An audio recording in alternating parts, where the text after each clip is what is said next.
kalau kita lihat apa yang disampaikan oleh Mas Mansur ya, Kiai Haji Mas Mansur, ini yang disebut oleh Mbak Yai Ahmad Dahlan sapu kawatnya Surabaya. 1921 Mas Mansur itu mendirikan cabang Muhammadiyah di Surabaya dan tertarik masuk Muhammadiyah karena sering melakukan diskusi dengan Mbah Yai Ahmad Dahlan ketika Mbah Yai Ahmad Dahlan tablek ke Surabaya, dan bahkan Mas Mansur ini dulu sering sering mempersilahkan Mbah Yai Ahmad Dahlan untuk menginap di rumahnya, sehingga terjadi tukar pikiran atau diskusi, akhirnya Mas Mansur masuk ke Muhammadiyah.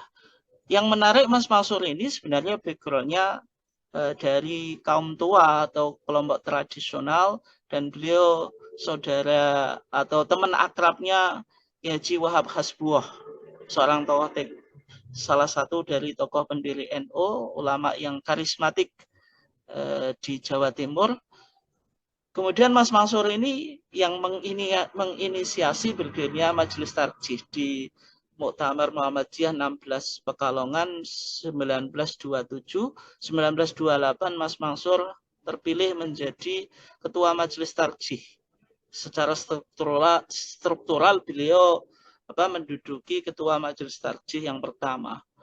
Nah, kemudian Mas Mansur juga terpilih menjadi Ketua Umum Muhammadiyah. Di salah satu forum Muhammadiyah, Mas Mansur itu pernah menyampaikan pidato yang berbicara tentang 6 tahap perkembangan tasyrik Islami. Ini sebagai mukaddimah kajian kita ya, sebelum kita nanti membahas bagaimana posisi kitab kuning secara khusus di Muhammadiyah. Dalam pandangan Mas Mansur, tasyrik Islami atau perkembangan hukum Islam itu bisa diperiodisasikan menjadi 6 masa, yaitu yang pertama Asru ar-Rasul, di masa Rasulullah.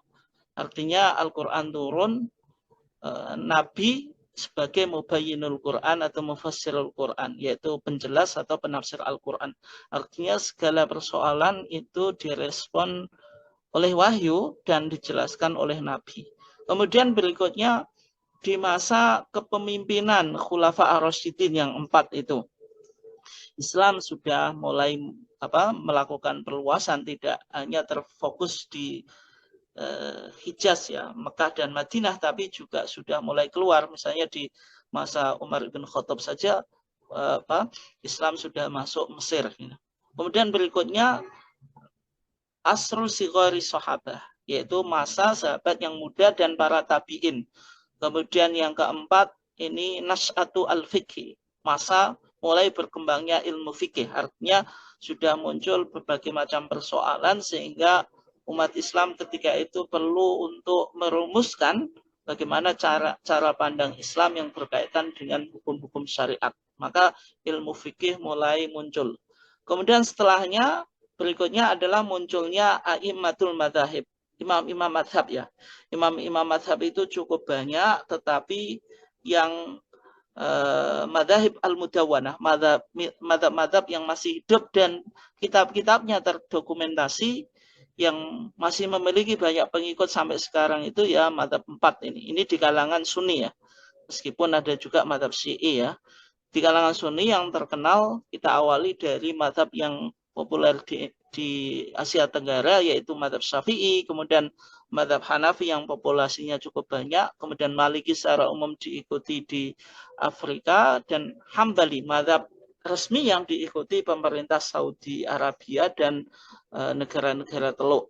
Kemudian setelah itu muncul masa taklid buta. Masa taklid buta itu dalam pandangan Mas Mansur itu ada beberapa ciri ya. Misalnya umat Islam sudah mulai meninggalkan Al-Quran dan As-Sunnah dan menekuni fatwa atau pandangan ulama. Kemudian Al-Quran dan As-Sunnah sehingga konsekuensinya ditinggalkan dan diganti dengan ulama. Dan bahkan mereka berpandangan bahwasanya kitab-kitab kuning yang isinya itu fatwa dan rumusan fikih para fuqaha atau para ulama itu sudah dianggap cukup untuk merespon segala perkembangan zaman, sehingga mereka merasa tidak memenuhi kualifikasi ijtihad, sehingga mereka mencukupkan kembali pada fatwa-fatwa atau rumusan fikih para ulama, sehingga tidak melakukan kajian secara langsung kepada Al-Quran dan Sunnah. Sehingga yang terjadi pintu ijtihad itu tertutup. Dan ketika pintu ijtihad itu tertutup, maka inilah yang disebut dengan masa taklid buta. Kalau kita coba lihat Bapak dan Ibu sekalian, misalnya di muqaddimah atau pembukaan di kitab Fiqh Sunnah. Fiqh Sunnah itu yang ditulis oleh Syekh Sabik. Nah, kitab ini cukup populer ya, bahkan yang saya tampilkan ini sudah diterjemahkan ya. Kalau kita di sana lihat